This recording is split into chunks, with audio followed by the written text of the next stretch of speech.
এনেকৈ কৰিলে এই শকটো দি আমাৰ পুৰুষাংগৰ যথেষ্ট সংখ্যক টিচুৰ মাজত এই তাৰ কুপ্ৰভাৱবিলাক পৰিব মাজে মাজে হয় ঔষধ খালে ভাল পায় আকৌ হয় ক্ৰনিক প্ৰষ্টেটাইটিছ বুলি এটা কণ্ডিশ্যনত ইয়াৰ খুব ভাল ৰোল আছে 17 মাৰ্চ সোমবাৰ উত্তৰ পূৰ্বাঞ্চলৰ স্বাস্থ্য তথা চিকিৎসা খণ্ডত এক নতুন সংযোজন আইওকেডি সেক্সুৱেল হেল্থ ক্লিনিক গুৱাহাটীৰ সোণাপুৰস্থিত kidney hospital institute of urology and kidney disease চমুকৈ আইওকেডিত 17 মাৰ্চ তাৰিখে দিনৰ 11 বজাত শুভ উন্মোচন কৰা হয় আইওকেডি যৌন স্বাস্থ্য ক্লিনিক আমি এনেকৈ অন কৰিলে ইয়াৰ পৰা এটা শ্বক ওলায় গতিকে আমি পুৰুষাংগত আমি এনেকৈ ধৰণে শ্বকটো এপ্লাই কৰিব পাৰোঁ যৌনাংগৰ শিথিলতা যদি কম থাকে তাৰপিছত যদি খুব সোনকালে বীজৰ স্খলন হয় বা যদি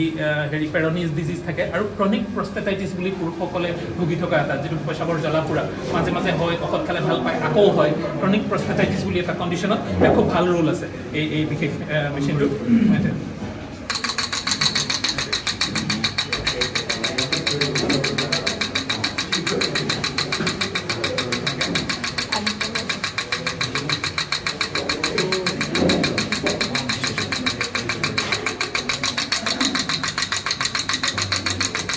গতিকে আমি ইয়াৰ স্পীডটো বিভিন্ন ৰোগৰ কাৰণে আমি তাক কাষ্টমাইজ কৰিব পাৰোঁ স্পীডটো বঢ়াব পাৰোঁ স্পীডটো কমাব পাৰোঁ আৰু বন্ধ আৰু এনেকৈ আমি বন্ধ কৰিব পাৰোঁ এনেকৈ কৰিলে এই শ্বকটো দি আমাৰ পুৰুষাংগৰ যথেষ্ট সংখ্যক টিচুৰ মাজত এই তাৰ কুপ্ৰভাৱবিলাক পৰিব উত্তৰ পূৰ্বাঞ্চলৰ প্ৰথম তথা একমাত্ৰ কিডনী হস্পিটেল আইওকেডিৰ মুখ্য পৰিচালন সঞ্চালক তথা মুখ্য ইউৰলজি বিশেষজ্ঞ লেজাৰমেন অফ ইণ্ডিয়া খ্যাত ডাক্তৰ অৰূপ কুমাৰ নাথ আইওকেডিৰ medical superintendent doctor Dharmeswar Hazarika IOKD sexual health ক্লিনিকৰ অন্যতম বিশেষজ্ঞ চিকিৎসক ইউৰলজিষ্ট ডাক্তৰ বৰুণ কুমাৰ আইওকেডিৰ পেথলজিষ্ট ডাক্তৰ নিৰ্মালী খাউণ্ড আৰু আইওকেডিৰ operation head doctor Bikash Choudhury প্ৰমুখ্যে ভালেমান গণ্যমান্য ব্যক্তি এই উন্মোচনী অনুষ্ঠানত উপস্থিত থাকে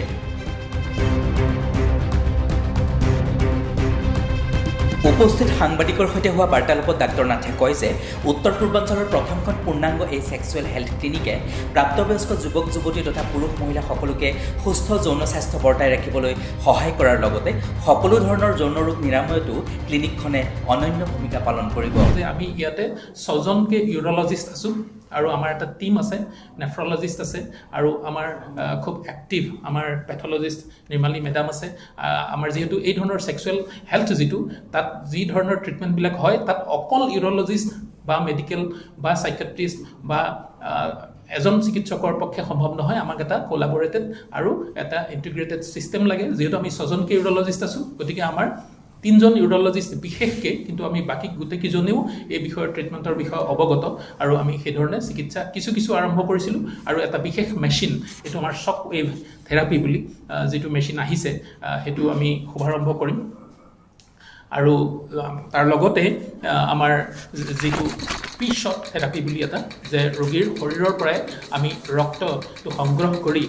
তাত মেডামে তাৰ পৰা যিবিলাক ৰিজেনেৰেশ্যন তাৰমানে পুৰুষাংগ ৰিজেনেৰেট কৰে আকৌ সি গ্ৰোথ আৰম্ভ হয় তেনেধৰণৰ কিছু গ্ৰোথ ফেক্টৰ থাকে তেজত সেইটো সম্পূৰ্ণৰূপে পৃথক কৰিব পাৰি খুব অত্যাধুনিক মেচিনৰ সহায়ত পৃথক কৰি মেডামে দিয়ে আৰু আমি সেইবিলাক ইনজেক্ট কৰোঁ পুৰুষাংগত ডাইৰেক্টলি আৰু তাৰ পৰাও যথেষ্ট সুফল পোৱা যায় যদি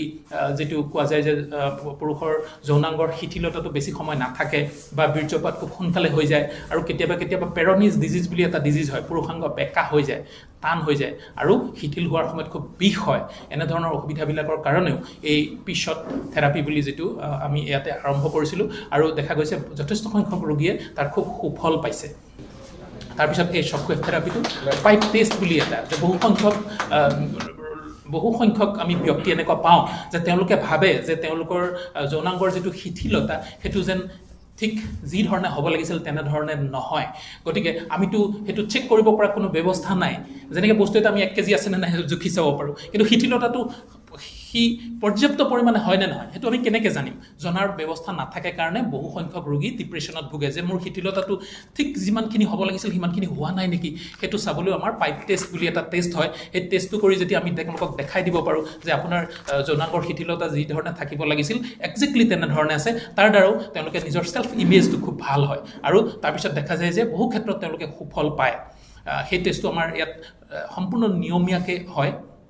আৰু ইয়াত আমাৰ সুবিধাটো হৈছে যে আমাৰ হস্পিটেলখন আপোনালোকে দেখিছে যে কাষৰীয়াকৈ আছে আৰু যথেষ্ট আহল বহলকৈ কৰা হৈছে আৰু আমাৰ ইউৰলজিষ্টসকলে প্ৰত্যেকজন ৰোগীৰ তেওঁৰ যিটো চিক্ৰেচি গোপনীয়তাটো খুব ভালকৈ ইয়াতে মেইনটেইন কৰা হয় আৰু খুব পাৰ্চনেলাইজড আমি যিহেতু ছজন ইউৰলজিষ্টেই এই বিষয়ে প্ৰেক্টিছ কৰোঁ গতিকে তেওঁলোক আহি ৰৈ থাকিব নালাগে এদিনৰ ভিতৰতে পৰীক্ষা পাতি কৰি যদি আমি সেই যিটো বিশেষ থেৰাপি পিছত বুলি কৈছিলোঁ বা শ্বক ৱেভ থেৰাপি যদি কৰিব লগা হয় একেদিনাই কৰি তেওঁলোক গুচি যাব পাৰে গুৱাহাটীৰ সোণাপুৰৰ পৰা বিপ্লৱ কাকতিৰ সহযোগত অশোক কুমাৰ নাথৰ ৰিপৰ্ট